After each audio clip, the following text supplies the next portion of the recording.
Sa pagpanaw ng Santo Papa nitong Lunes, bumuhos ang mga dasal at pagpupugay.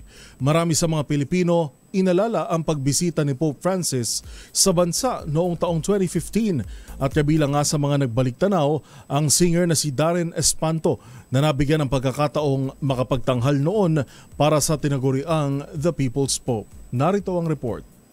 10 taon na ang nakalipas mula nang bumisita sa Pilipinas ang yumaong si Pope Francis at isa nga sa mga nabigyan ng pambihirang pagkakataon na makapagtanghal para sa Santo Papa ay ang singer na si Darren Espanto. Sa pagpanaw ng tinaguriang The People's Pope itong 21 ng Abril, nagbalik tanaw si Darren sa isang di malilimutang karanasan.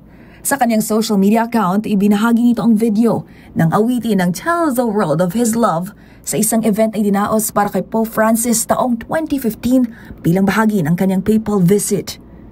Aniya, isa raw karangalan na mapili para umawit sa pagbisita ng Santo Papa sa bansa na isang mahalagang bahagi ng kasaysayan at tinapos ni Darren ang post sa mensaheng, "May he rest in peace." Samantala, bukod kay Darren, nagbigay-pugay din ang aktor na si Richard Yap kay Pope Francis. Kalaki pang larawan ng malapitan niya ito nang bumisita sa St. Peter's Basilica sa Vatican City.